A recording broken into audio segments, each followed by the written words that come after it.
Mi ex me acosó durante 15 años jurando que era el padre de su hija. Le dijo lo mismo a 5 hombres más.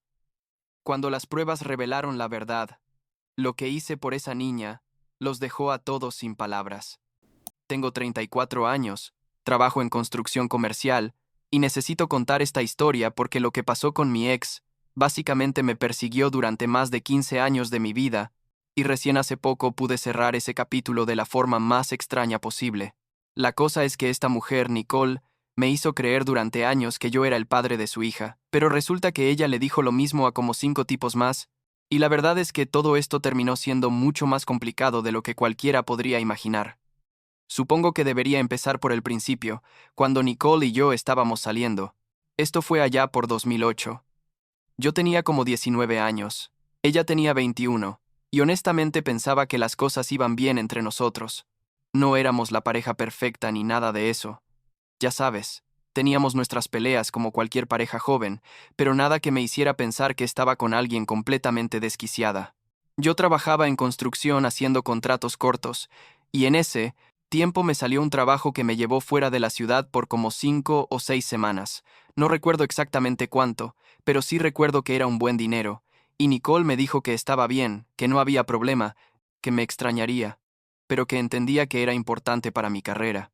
Cuando volví de ese trabajo, tipo a mediados de noviembre creo, Nicole me recibió toda emocionada y me dijo que teníamos que hablar de algo importante. Yo pensé que tal vez quería que nos fuéramos a vivir juntos o algo así, pero no, me soltó la bomba de que estaba embarazada. Me dijo que tenía como 4 semanas, o tal vez fueron 7. La verdad es que cambió la versión un par de veces en esa misma conversación, pero básicamente me estaba diciendo que yo era el padre. Y ahí fue cuando las alarmas empezaron a sonar en mi cabeza porque, o sea, yo no soy ningún genio en matemáticas, pero sí sabía contar. Y si ella tenía 4 o 7 semanas de embarazo y yo había estado, fuera por 5 o 6 semanas, pues los números simplemente no cuadraban, ¿me explico? Le dije que necesitábamos hacer una prueba de paternidad cuando el bebé naciera, porque algo no me estaba haciendo sentido, y la reacción de Nicole fue totalmente desproporcionada. Se puso como loca. Empezó a gritar que cómo podía dudar de ella, que cómo me atrevía a insinuar que me había sido infiel, que ella me amaba y que yo era un horrible ser humano por siquiera sugerir que el bebé no era mío. Fue ahí cuando empecé a darme cuenta de que había algo muy raro en todo esto, porque una persona normal que no tiene nada que ocultar no reacciona así, simplemente dice, está bien, hagamos la prueba y ya, ¿no? Pero Nicole se negaba rotundamente y cada vez que yo sacaba el tema se ponía histérica y empezaba con el drama. Total que terminé la relación ahí mismo. Le dije que no podía estar con alguien que se negaba a hacer algo tan simple como una prueba de paternidad y que si el bebé realmente era mío, pues con gusto iba a cumplir mis responsabilidades, pero que necesitaba estar seguro. Pensé que con eso se acababa todo. Pero oh Dios mío, no tenía ni idea de en qué me estaba metiendo. Nicole simplemente se negó a aceptar que habíamos terminado. Me llamaba todos los días, a veces varias veces al día. Me mandaba mensajes diciendo que me amaba, que el bebé era mío, que estábamos destinados a estar juntos. Toda esa clase de cosas que te hacen sentir súper incómodo. Grace nació en junio del año siguiente, y ahí fue cuando Nicole empezó con su campaña de difamación en serio. Le contó a todo el mundo, y cuando digo todo el mundo es todo el mundo, que yo era el padre de Grace pero que la había abandonado, que era un padre irresponsable que se negaba a hacerse cargo de su hija, que era una mala persona básicamente. La gente empezó a verme diferente. Amigos en común dejaron de hablarme, y yo estaba ahí tipo, pero si yo le dije que con gusto me haría la prueba de paternidad, y ella es la que se niega. Pero nadie me creía porque Nicole era muy buena llorando y haciéndose la víctima. Y entonces empezó el acoso, que literalmente duró años.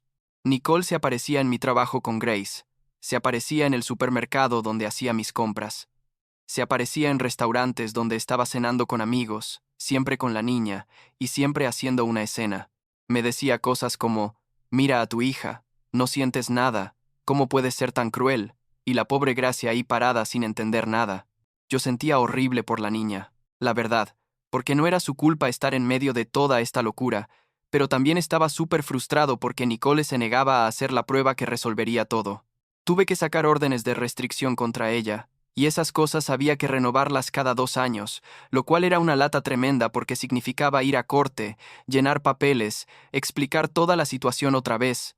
Y Nicole siempre se aparecía a esas audiencias con Grace para intentar hacerme quedar mal frente al juez. Decía cosas como, él ni siquiera quiere ver a su propia hija. Miren qué clase de hombre es. Y yo ahí intentando explicarle al juez que yo solo quería una prueba de ADN, pero que ella se negaba. Algunos jueces eran comprensivos, otros me miraban como si yo fuera el malo de la película. Esto continuó durante años. Literal años. Grace fue creciendo y yo la veía de lejos, en esas situaciones incómodas donde Nicole me la ponía enfrente, y la niña empezaba a tener como esta expresión confundida cada vez que me veía, como si no supiera muy bien quién era yo, pero le habían dicho que debería conocerme. Era horrible, absolutamente horrible, porque por un lado yo no quería ser parte de la vida de esa niña si no era mi hija, pero por otro lado tampoco quería que creciera pensando que su supuesto padre la había abandonado. La situación siguió siendo un completo desastre durante casi una década, y yo ya me había resignado a que esto iba a ser mi vida para siempre, ¿sabes? Como que ya había aceptado que iba a tener que renovar la orden de restricción cada 2 años, hasta que uno de los dos se muriera, básicamente. Pero entonces, como por 2018 metros o menos, las cosas tomaron un giro completamente inesperado. Resulta que un amigo mío, Aaron, estaba en un bar con unos compañeros de trabajo, y ahí conoció a un tipo llamado Adam, que empezó a contarle esta historia loca sobre su exnovia, que decía que él era el padre de su hija, pero se negaba a hacer una prueba de paternidad, y lo acosaba constantemente. Aaron se quedó ahí tipo espera un momento.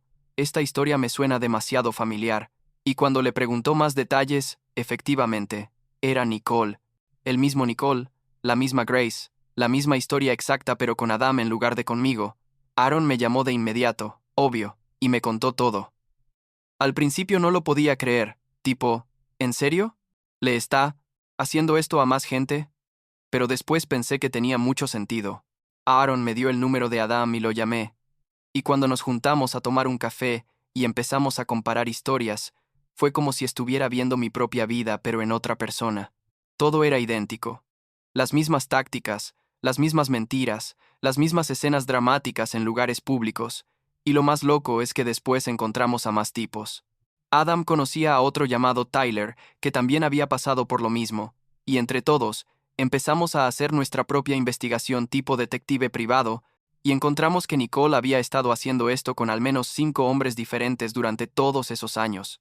A todos nos decía que éramos el padre de Grace, a todos nos acosaba, algunos le habían dado dinero creyendo que era su responsabilidad, otros como yo simplemente habían obtenido órdenes de restricción, pero todos teníamos la misma historia. Decidimos que teníamos que hacer algo, juntos, porque individualmente Nicole había logrado manipular el sistema y hacerse la víctima. Pero si todos nos uníamos y presentábamos nuestros casos juntos, tal vez un juez finalmente la obligaría a hacer las pruebas de ADN. Contratamos un abogado entre todos, y no voy a mentir, fue caro, pero valió cada centavo. Presentamos el caso en corte mostrando todos los documentos, todas las órdenes de restricción, todos los mensajes de acoso, todo. El día de la audiencia fue surreal. Nicole llegó con Grace. Obvio, porque nunca iba a ningún lado sin ella cuando tenía que ver con este tema. Pero esta vez el juez, una mujer como de 55 años que se veía que no iba a aguantar tonterías de nadie, escuchó todos nuestros testimonios, y después le dijo a Nicole directamente que iba a ordenar pruebas de paternidad obligatorias con todos nosotros, y que Nicole no tenía opción, que o cooperaba o podía enfrentar cargos por desacato a la corte. Nicole intentó hacer su show dramático, habitual, llorando y diciendo que esto era traumático para Grace, que cómo podían hacerle esto, que era obvio quién era el padre, aunque nunca decía quién específicamente. Pero el juez no le prestó atención. Ordenó las pruebas y nos dio una fecha para volver con los resultados. Yo salí de esa corte sintiendo como si me hubieran quitado un peso de encima. Aunque todavía no teníamos los resultados, solo el hecho de que finalmente íbamos a tener respuestas después de todos estos años era un alivio enorme. Las pruebas se hicieron como 2 semanas después, y todos tuvimos que ir a un laboratorio donde nos tomaron muestras y también le tomaron a Grace. La niña tenía como 14 años en ese punto y se veía súper confundida con toda la situación, lo cual me rompía el corazón porque era claro que Nicole nunca le había explicado nada, Solo la había usado como herramienta para manipularnos a todos. Cuando llegaron los resultados, tuvimos otra audiencia en corte, y ahí fue cuando todo explotó. Uno por uno, el juez fue leyendo los resultados. Cameron no es el padre. Adam no es el padre. Tyler no es el padre. Y así, con todos. Nicole se puso completamente blanca, y Grace empezó a llorar ahí mismo en la corte. Yo me sentía aliviado, obvio. Después de 15 años finalmente tenía prueba oficial de algo que yo siempre supe, pero también me sentía mal por Grace porque acababa de descubrir que su mamá le había mentido sobre su padre durante toda su vida. Nicole tuvo un colapso total en la corte. Empezó a gritar que los resultados estaban equivocados, que el laboratorio había cometido un error, que esto era imposible, y el juez tuvo que ordenar que la sacaran de la sala. Después, ese mismo día, violó la orden de restricción, apareciendo en mi casa gritando que yo era un mentiroso y que había manipulado los resultados de alguna forma, lo cual no tiene ningún sentido, pero bueno. Llamé a la policía y la arrestaron ahí mismo. Y esa fue la última vez que la vi en persona. Gracias a Dios. Como una semana después de todo eso, recibí una llamada de una señora mayor, llamada Betty, que resultó ser la bisabuela de Grace, la abuela de Nicole básicamente. Me dijo que había estado viviendo fuera del estado, pero que se había enterado de todo lo que había pasado y que quería disculparse en nombre de la familia. Me explicó que le había dado dinero a Nicole durante años para que pudiera mantener a Grace, pero que ahora que sabía toda la verdad sobre las mentiras y el acoso, había decidido tomar custodia completa de Grace y cortar todo apoyo financiero a Nicole. Betty sonaba como una señora súper dulce, y me dijo que entendía completamente si yo no quería tener nada que ver con Grace después de todo lo que había pasado, pero que si alguna vez quería conocerla en un contexto normal, sin Nicole de por medio, ella estaría dispuesta a facilitar eso. Yo le agradecí, pero le dije que honestamente necesitaba tiempo para procesar todo, y ella lo entendió perfectamente. Como 2 meses después, recibí una carta en el correo, y era de Grace. Era una carta escrita a mano, medio larga, donde básicamente me decía que sentía mucho todo lo que su mamá me había hecho, que ella no había sabido nada de las mentiras hasta ese día en la corte, y que entendía completamente si yo la odiaba o nunca quería saber de ella. Pero también me decía que su vida había sido una confusión total, que había crecido sin saber quién era realmente su padre, y que ahora que sabía que no era ninguno de nosotros, se sentía como si no perteneciera a ningún lado. Esa carta me partió el corazón, no voy a mentir. Le respondí diciéndole que yo nunca la había odiado, que nada de esto era su culpa, y que esperaba que pudiera construir una buena vida con su bisabuela Betty. No fue una carta muy larga, la verdad, porque no sabía muy bien qué decir, pero quería que supiera que yo no la culpaba por nada. Pensé que eso iba a ser el final de toda esta historia, pero resulta que no. Como 1 año y medio después, tipo a finales de 2019, Grace me contactó por redes sociales. Ya tenía como 16 años en ese momento, y me escribió preguntándome si podríamos hablar. Yo estaba un poco nervioso, honestamente, porque no sabía qué esperar, pero accedí a reunirme con ella en un café, con Betty presente, por supuesto. Grace me dijo que había estado pensando mucho sobre quién era su padre biológico real, y que su mamá Nicole se negaba a decirle cualquier cosa útil.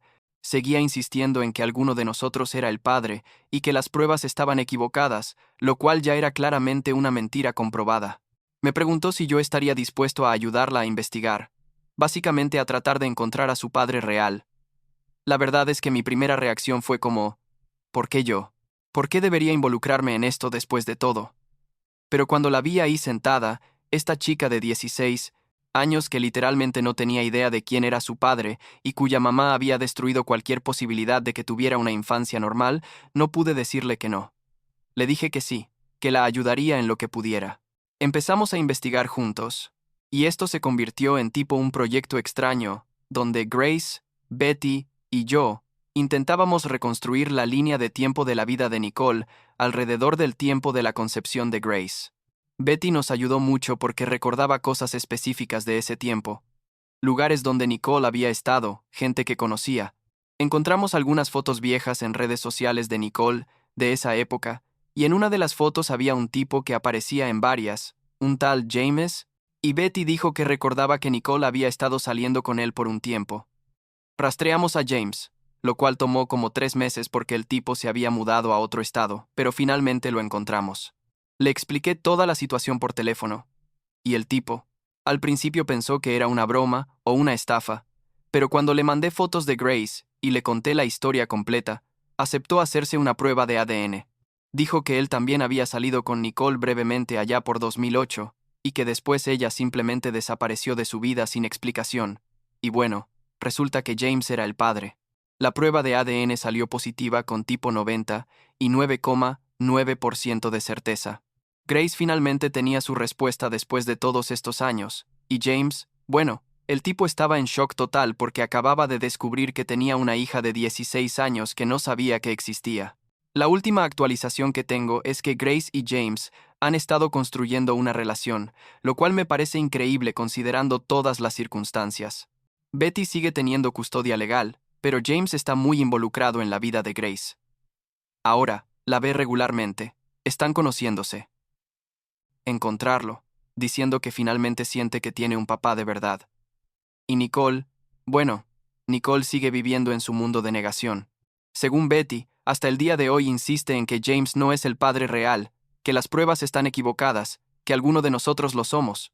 Ya ni siquiera ve a Grace regularmente porque Betty la mantiene alejada, y honestamente es mejor así. Yo finalmente puedo vivir mi vida sin mirar sobre mi hombro, esperando que Nicole aparezca en cualquier momento. No he tenido que renovar la orden de restricción. Han pasado como 3 años desde la última vez que supe algo de ella directamente.